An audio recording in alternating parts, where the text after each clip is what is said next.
Alors bonjour tout le monde, j'espère que vous allez bien. Félicitations à vous de continuer à faire vos formations hebdomadaires pour devenir un super-héros au quotidien.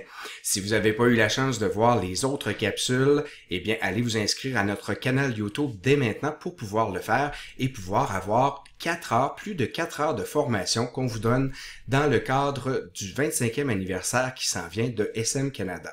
Donc, à vous de vous inscrire. Cette semaine, on va parler du changement d'heure. C'est quelque chose qui nous préoccupe parce que ça s'en vient au début novembre. Donc, quelques données sur le changement d'heure.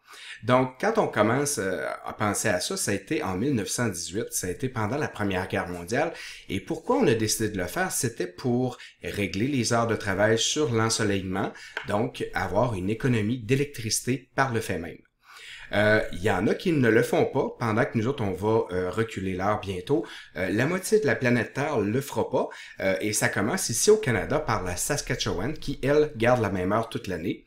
On a la Chine, on a la Russie et plusieurs autres pays. Donc, la moitié de la Terre n'embarque pas dans ce changement d'heure-là. Ça commence même à être contesté. Il y a eu une pétition en 2013 au Canada avec plus de 8000 personnes qui avaient été faites, mais ça n'a jamais eu suite. Donc, on va encore changer l'heure. Peut-être à un moment donné que ça va changer parce qu'il y en a des gens qui disent que finalement, on l'économise pas du tout, on doit chauffer plus. Bon, écoutez, ça change pas grand-chose peut-être.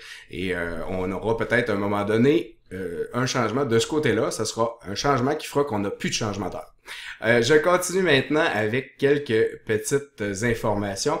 Donc, cet automne, on va faire le changement d'heure dans la nuit du 3 au 4 novembre à 2 heures du matin. Donc, on va reculer l'heure. Attendez un petit peu là, de ce sens-là. Voyez-vous, la petite flèche, elle nous dit qu'on recule l'heure comme ça ici. Au printemps 2019, du 9 au 10 mars à 2 heures du matin, on va l'avancer. Donc, on va avoir une heure ici en moins au printemps, on va avoir ça, donc parce qu'on a avancé l'heure. Donc, voilà pour les données. Lequel des changements d'heure vous pensez entre les deux est le plus facile? Eh bien, ça, c'était ma question quiz ici, et elle se répond comme suit. C'est en fait le changement d'heure printanier qui est le plus facile pour l'humain, pour le corps humain. Pour quelle raison? Eh bien, pourquoi l'automne est plus difficile? C'est que notre horloge est déréglée. On a un ensoleillement tardif, donc, à l'automne, et ce serait à la source du fait que notre corps démarre pas très tôt le matin. Il prend plus de temps à démarrer, et la lumière, vous savez, c'est un stimulant. Donc, évidemment, aussitôt qu'il y a apparition de lumière, même chez les gens qui sont non-voyants, le cerveau commence à augmenter la température du corps et à activer les hormones pour que les gens puissent être actifs. Le soir également, quand on arrive à l'automne, eh bien, on est souvent plus captif devant nos écrans et la luminosité que nos écrans dégagent retarderait la sécrétion de mélatonine. Donc, c'est l'hormone du sommeil dont on a tant besoin. C'est les raisons pour lesquelles, finalement, c'est plus difficile l'automne. Et ça, je pense que vous allez le voir, vous allez être en mesure de le vivre bientôt.